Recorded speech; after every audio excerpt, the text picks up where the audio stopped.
Watu wa Mungu, Bwana Yesu asifiwe sana. Nikusalimu katika jina la Yesu Kristo Mnazareti aliye hai. Ni yule mwalimu wako wa neno la Mungu, mwite mtumishi Hawadi Mayemba kutoka Njombe, Tanzania, ambaye amekuwa akikuletea injili za mabadiliko katika nyakati hizi za mwisho. Basi watu wa Mungu, kwa siku ya leo sina mambo mengi. Nataka tuguse kwa habari ya neno la Mungu, na leo tutaangazia neno la Mungu kutoka katika kile kitabu cha Waebrania. Tutaangazia neno la Mungu kutoka katika kitabu kile cha Waebrania sura ile ya 10, lakini tutaangalia ule mstari wa 16. Waebrania sura ya 10 mstari wa 16 mpaka ule wa 18 mpaka ule wa 18. Tangazia kwa ufupi katika kitabu cha Waebrania. Mwandishi wa kitabu cha Waebrania hajulikani, lakini waliandikiwa watu ambao walikuwa wakiishi huko Ebrania. Mwandishi alitaka kuwatia moyo kwa sababu katika kipindi hiki kanisa lilipita katika nyakati zilizo ngumu. Kanisa liliteseka, kanisa lilipita katika kipindi kigumu. Basi Mungu wa mbinguni na alibariki neno lake, na hizi dakika chache ambazo tutakwenda kujifunza neno hili katika mapana na kwa undani. Amen. Mwenyezi Mungu Baba huruma, tunakushukuru kwa ajili ya neema yako. Tunakuomba Yesu Kristo kae pamoja nasi katika somo hili na hata milele. Ni katika jina lako Yesu lifunike neno hili, likapate kibali kwa msikilizaji wangu, nikiomba na kuamini. Amen. Watu wa Mungu, Waebrania ni kitabu kinachohusiana kwa habari ya makuhani na sadaka, na sana kimebezi kwa habari ya sadaka ya Yesu Kristo. Kisoma katika maandiko anasema, kwa jinsi hii Mungu aliupenda ulimwengu hata akamtoa mwanae wa pekee, ili kila mtu amwaminie asipotee, bali awe na uzima moyoni mwake, awe na uzima milele. Watu wa Mungu, tumezawadiwa uzima wa milele ndani yetu, na Kristo anaishi ndani yetu kwa njia ya Roho Mtakatifu. Anasema yoyote aliyemwamini, yoyote aliyemtegemea, alimpa uweza, alimpa nafasi, alimpa mamlaka ya kufanyika kuwa mwana wa Mungu. Na kama amefanyika kuwa mwana wa Mungu, maana yake yu Mungu kamili, na Yesu Kristo alisamehe dhambi zetu, na amesema ya kwamba hata yakumbuka makosa yetu. Watu wa Mungu, tumepewa zawadi ya msamaha wa milele, msamaha wa dhambi wa milele. Tumesamehewa dhambi zetu milele kwa njia ya Yesu Kristo kuufia ulimwengu. Yesu Kristo aliamua kuufia ulimwengu. Nini cha kufanya? Nini cha kutenda? Zaidi ya yote ni kumuomba Mungu tu na kuendelea kudumu katika toba na maisha ya kumpendeza Kristo. Na unapokosea, muombe Mungu rehema na toba. Mungu atakusamehe, Mungu atakurehemu. Bwana Yesu asifiwe sana watu wa Mungu. Kwa hiyo ni kitabu kinachoangazia kwa habari ya sadaka ya Kristo na mambo kadha wa kadha. Hebu tuangalie kwa habari ya Waebrania 10 mstari wa 16 kwa habari ya agano. Anasema, hili ndilo agano nitakalo agana nao baada ya siku zile, anena Bwana, nitatia sheria zangu mioyoni mwao, na katika nia zao nitaziandika. Ndipo anenapo, dhambi zao na uasi wao sitaukumbuka kabisa. Basi ondoleo la hayo likiwapo, hapana tena toleo tena kwa ajili ya dhambi. Basi ondoleo la hayo likiwapo, hapana tena toleo kwa ajili ya dhambi. Anataka kuzungumza kwa habari ya umuhimu wa hii sadaka ya Kristo. Anataka kuzungumza kwa habari ya umuhimu wa dhabihu iliyotolewa na Yesu Kristo kwa ajili yetu sisi wanadamu. Kwa hiyo watu wa Mungu mnaendelea kunifuatilia, nataka niwaeleze kwamba huyu Yesu ambaye alikufa kwa ajili yetu na akakubali kupigwa, kuteseka kwa ajili ya dhambi zetu na kwa ajili ya mazingira ambayo aliona mwanadamu alipokuwa akiteseka. Anazungumza kwamba hili ndilo agano nitakalo agana baada ya siku zile, anena Bwana. Baada ya siku gani? Anapozungumza baada ya siku zile, anena Bwana, anazungumza baada ya siku zile ambazo naweza kusema kwamba ni siku za uovu, ni siku zile ambazo Bwana anasema ya kwamba tazama nilikuwa sizioni, lakini sasa ninaagiza watu wote wapate nini? Wapate kutubu. Akizungumza kwa habari ya kwamba nyakati za uovu au nyakati za mwisho kutakuwa kuna nyakati za hatari. Kwa hiyo anasema ya kwamba liko agano ambalo ndilo nitakalo agana na watu wangu. Anaendelea kuzungumza kwamba Yesu Kristo alifanyika kuwa mjumbe wa agano jipya, agano lenye nguvu kuliko lile la kwanza. Na ukiendelea kusoma maandiko katika kitabu cha Ibrania, kuna mahali fulani anazungumza kwamba kwa kufanya hivi alilifanya lile la kwanza kuwa kukuu, lakini kitu ambacho kikukuu ki karibu kutoweka. Sio kwamba aliliondoa agano la kale, na sio kwamba aliona agano la kale halifai, hapana, bali aliamua kutupa agano jipya, agano ambalo litamfanya huyu mwanadamu aishi katika maisha ya uzuri na nje na utumwa wa sheria, nje na utumwa wa dhambi. Kwa hiyo akaamua kumfanya huyu mwanadamu awe huru juu ya sheria, akamfanya huyu mwanadamu awe huru juu ya utumwa wa dhambi. Yeye asiendeshwe na dhambi, bali aendeshwe na Mungu. Asiendeshwe na hofu, bali aongozwe na amani ya nani? Amani ya Kristo. Kwa hiyo neno la Mungu linaendelea kuzungumza kwa habari ya sadaka ya Kristo. Na anasema kwa kufanya vile alilifanya agano lile la kwanza kuwa kukuu, lakini kitu ambacho kikukuu ki karibu kufanyeji? Kutoweka. Akiwa na maana ya kwamba nitatia sheria zangu mioyoni mwao. Yaani tafsiri ya kwamba atatia sheria mioyoni mwao. Anasema katika kitabu cha Yohana kile kwamba tangu sasa waabudu halisi watamwabudu Mungu katika roho na kweli. Sasa roho na kweli maana yake sheria mpya ambayo Bwana ataiweka ndani yetu. Hiyo sheria mpya ambayo Bwana ataifanya ndani ya mioyo yetu. Anasema kwamba nitatia sheria yangu ndani ya mioyo yao. Hawataambiana tena mjue Mungu, kwa maana wote watanijua, wote watanithamini na wote watanitegemea na kunitumaini, kwa sababu yeye alifanyika kuwa Mungu kwetu. Kwa neno la Mungu linapoendelea kwamba nitatia sheria zangu mioyoni mwao, yani ataandika sheria mpya mioyoni mwao.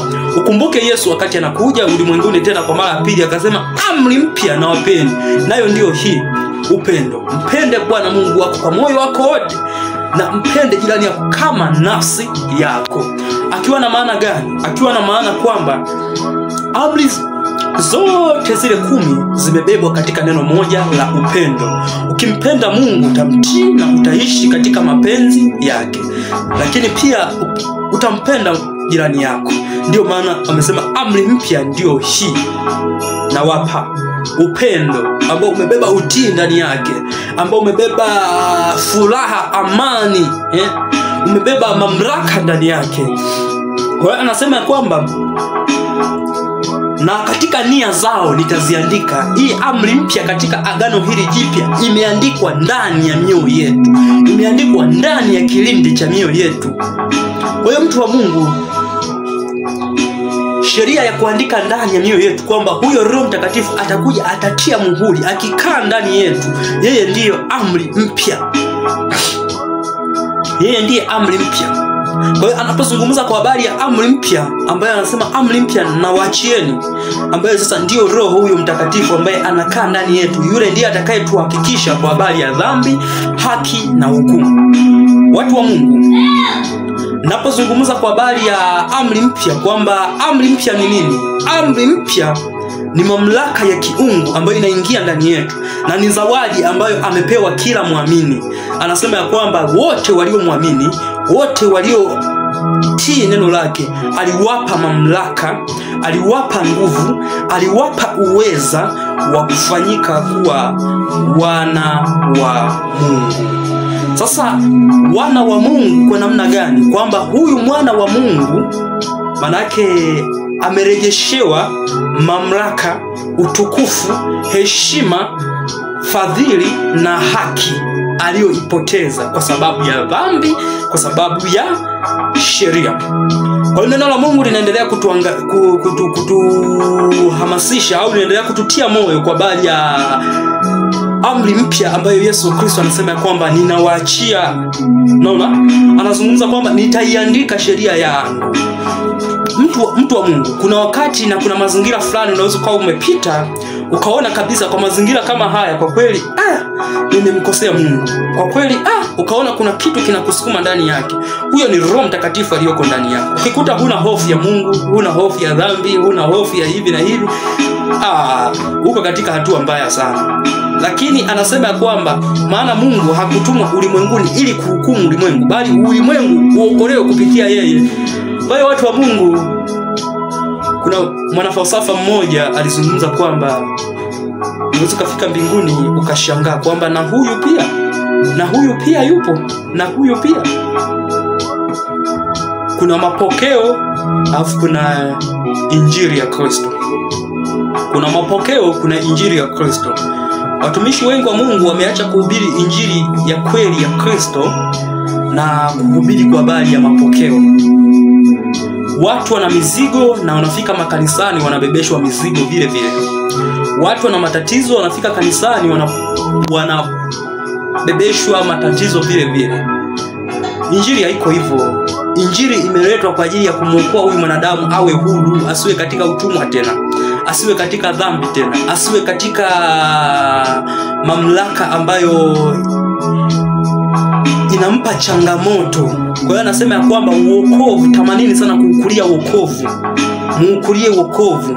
Maana kwa kinywa mtu hukiri ya kuwa Yesu ni Bwana na kuamini moyoni mwake ya kwamba alikufa katika wafu na akafufuka. Kwa hiyo nguvu ya injili ipo katika ufufuko wa Yesu Kristo, wala si katika kifo chake. Kwa sababu vilivyokufa ni vingi, lakini vilivyofufuka ni vichache, ambavyo kati ya hivyo au asilimia kubwa ni Yesu Kristo, ambaye yeye anasifika alikufa na akafufuka na akaketishwa mahali pa juu. Kwa hiyo ninataka nizungumze jioni ya leo kwa habari ya mazingira kama haya, kwamba kanisa linapita katika kipindi ambacho ni kigumu, linapita katika mazingira ambayo ni magumu kwa sababu ya maarifa hafifu ya neno la Mungu. Na nataka niwaambie kwamba mwanadamu aliokolewa kwa njia ya neema, alipata wokovu kwa njia ya imani, wala haitokani na matendo yake, bali ni kipawa kutoka kwa Mungu. Na hiki kipawa kutoka kwa Mungu ndicho kinachofahamika kwamba ni wokovu. Kwa hiyo tumeokolewa kwa neema, wala haitokani na matendo yetu. Mtu yeyote asiye akajisifu kwa matendo yake kwamba nimetenda hivi kwa nafasi hiyo nimepata wokovu. Hapana. Hujatenda chochote. Kuna mwanafalsafa mmoja aliyeandika kitabu cha Mhubiri, anasema ya kwamba alifanya uchunguzi wa mambo yote. Akasema ya kwamba mambo yote ni ubatili mtupu. Ninampenda huyu mwanafalsafa kwa sababu alijaribu kuchambua, alijaribu kuona kwamba nikitenda mema ninamfaidisha nini Mungu, akaona nothing, akaona hamna kitu. Akitenda mabaya atamfaidia nini Mungu, akaona nothing. Kwa hiyo akaandika mambo yote ni ubatili mtupu.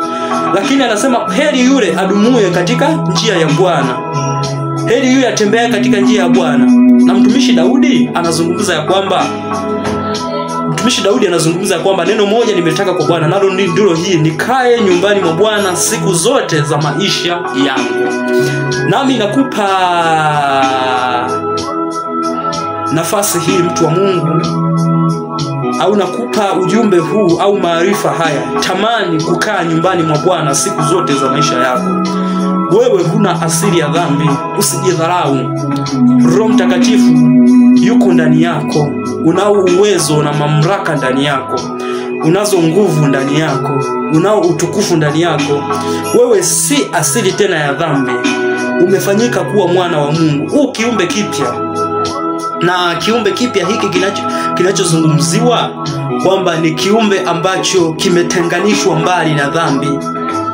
Na anasema kwa jinsi hii Mungu alipenda ulimwengu. Kwa hiyo watu wa Mungu, wewe umetakaswa dhambi zako milele. Acha kujidharau.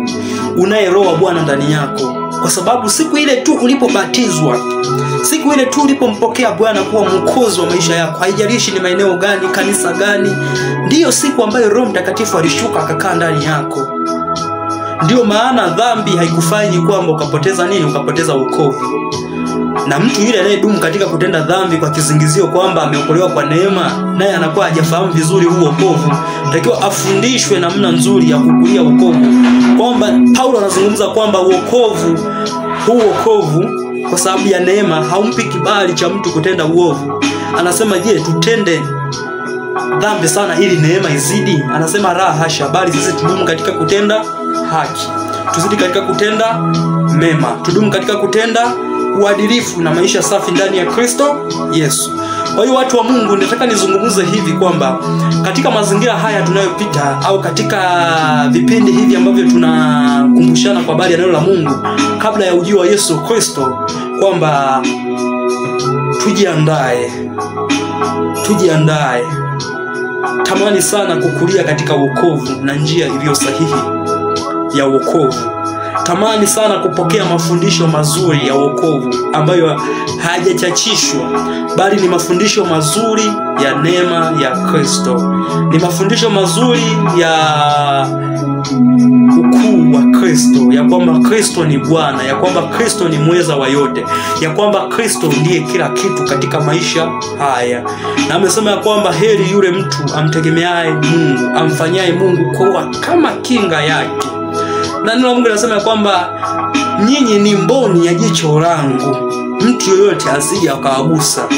Unajua tafsiri ya kwamba sisi tu mboni ya jicho la Mungu, maana yake sisi tuna nafasi ya uungu ndani yetu, tunao uweza ndani yetu, tunazo nguvu ndani yetu, tunao uzima ndani yetu, na tunayo mamlaka ndani yetu.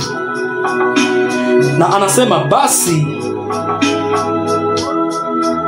ndipo anenapo, dhambi zao na uasi wao sitaukumbuka tena. Mungu aliamua kuzisamehe dhambi zote ulizozifanya na ambazo hujazifanya. Mungu alishazisamehe. Ndio maana hajaweka limit kwamba leo utubu mara 3 baada ya kuokoka, au ukitubu mara 6 ukarudia sikusamehe. Mungu alishasamehe uovu wote, alishaachia msamaha wa dhambi wote, kwamba sitazikumbuka dhambi zenu milele. Kwa hiyo nini cha kufanya? Ni kukulia tu wokovu huu ambao una maisha safi ndani ya Kristo Yesu. Na utaona baraka za Mungu zikiendelea kukuzingira na kuendelea kukufunika siku zote za maisha yako. Anasema dhambi zao na uasi wao sitaukumbuka tena kabisa, katika agano hili jipya kwamba dhambi hatozikumbuka. Na mstari wa mwisho anasema basi ondoleo la hayo likiwapo, hapana tena kwa ajili ya, hakuna toleo tena kwa ajili ya dhambi. Amesema basi kati hili agano jipya likisha kuwepo, hili agano jipya likisha fanyika, hakuna tena agano litakalo kuwepo, hakuna tena kitu kingine kitakacho kuwepo. Ukisoma katika Biblia anasema ya kwamba basi wale waliodumu na kukulia wokovu na kukionja kipawa kizuri cha Kristo, wakafanya dhambi, wakafanya uasi, wasithamini hicho jambo, basi anasema ya kwamba hakuna neema nyingine, hakuna tena nafasi ya kuokoa. Maana yake kama neema ndio the last limit of the church, yani kwamba ni last limit of the salvation, kwamba ni hatua ya mwisho ya wokovu, kwamba wokovu umegongwa muhuri, ni kwa neema kwa njia ya imani katika Kristo Yesu. Mtu wa Mungu, neno la Mungu linapokuja kwa namna hii linakuwa linatafuta nafasi ya kukubadilisha wewe na kumkomboa wewe. Sheria hazina nafasi ndani ya moyo wako, bali Mungu akufanye upya siku kwa siku, akufanye jasiri upya siku kwa siku. Anasema japokuwa utu wenu wa nje unachakaa, bali utu wenu wa ndani unafanya upya siku kwa siku, siku kwa siku. Yani unaendelea kukulia wokovu. Na nikutie moyo kwamba Biblia inasema ya kwamba japokuwa nitakufa lakini nitaishi, kwa sababu ninao uzima wa milele ndani yangu. Hatari ni kwa wale ambao bado hawajamkiri Yesu ya kuwa ni Bwana na Mwokozi wa maisha yao, ambao anasema ya kwamba yoyote aaminie na kubatizwa ataokolewa. Yeye asiyeamini amekwisha hukumiwa ndani yake, kwa sababu hajaliamini neno zuri la Mungu. Hivyo mtu wa Mungu, nataka nikutie moyo, nataka nikuhamasishe, nataka nikufariji, nataka nikuinue tena kwamba Yesu yupo, na ogopa hukumu ijayo ambayo wahukumu wale ambao hawajamkiri Yesu ya kuwa ni Bwana. Kwa hiyo una jukumu la wewe kuhubiri Injili, kumpelekea mwingine naye amwamini Yesu. Baada ya hapo tutaendelea kufundishana kwa habari ya kukulia wokovu. Wokovu huu utokanao na neema katika imani. Basi watu wa Mungu, yawezekana umesikiliza mafundisho haya na ukatamani kwa kinywa chako umkiri Yesu ya kuwa ni Bwana na Mwokozi wa maisha yako. Basi unaweza kufunika tu macho yako mahali ulipo, na Mungu anaweza katenda muujiza. Kama ni mgonjwa, kama una changamoto yoyote, unaweza kufunika macho yako nami nikaomba kwa ajili yako. Mwenyezi Mungu Baba huruma na rehema, asante kwa ajili ya kunipa neno hili la maarifa ambalo nimezungumza na msikilizaji huyu. Ninaomba Bwana akapokee neema yako, akapokee uweza, akapokee mamlaka, akapokee utukufu, akapokee heshima na enzi. Katika jina lako Yesu Kristo wa Nazareti aliye hai, na achilia nguvu yako na mamlaka yako juu ya msikilizaji huyu ambaye amekuwa akiendelea kunifuatilia katika mitandao mbalimbali ya kijamii. Yesu Kristo, muongoze aendelee kukulia wokovu na kufuata mafundisho sahihi ya neno la Mungu. Zaidi ya yote, ninaomba kwa ajili ya msikilizaji huyu ambaye anatamani kukulia wokovu na mwingine anatamani kuokoka siku hii ya leo. Bwana Yesu, ninaomba ukawe pamoja naye katika jina la Yesu Kristo wa Nazareti. Sema: Yesu Kristo, nimetambua ya kwamba wewe ni Bwana, nimetambua ya kwamba wewe ni Mungu. Niko mbele zako katika siku ya leo. Ninaomba unisamehe makosa yangu yote niliyoyatenda. Nipo tayari kukutegemea na kukutumaini wewe siku zote za maisha yangu. Bwana Yesu, najitoa kuwa wa kwako, nikutegemee, nikutumikie kwa uaminifu mpaka nitakapokufa. Roho wako Mtakatifu anisaidie. Ni katika jina la Mungu Baba na la Mwana na Roho Mtakatifu. Amen. Basi mtu wa Mungu, nakushukuru kwa ajili ya sala hiyo fupi ya toba. Naamini ya kwamba umeokolewa na Yesu Kristo yuko ndani yako. Nenda kabatizwe, ambayo sasa ukishabatizwa nguvu za Roho Mtakatifu zitakushukia, nawe utampokea Yesu Kristo mahali popote tu. Na kama utakuwa na ushauri au maelezo mengine ambayo unataka, unaweza kuwasiliana nami kupitia mitandao hii ya kijamii, nami nikakupa maelezo sahihi ya namna ya kukulia wokovu. Basi Mwenyezi Mungu akubariki, nikutakia wakati ulio mwema, na Yesu Kristo wa mbinguni awe pamoja nawe. Amen.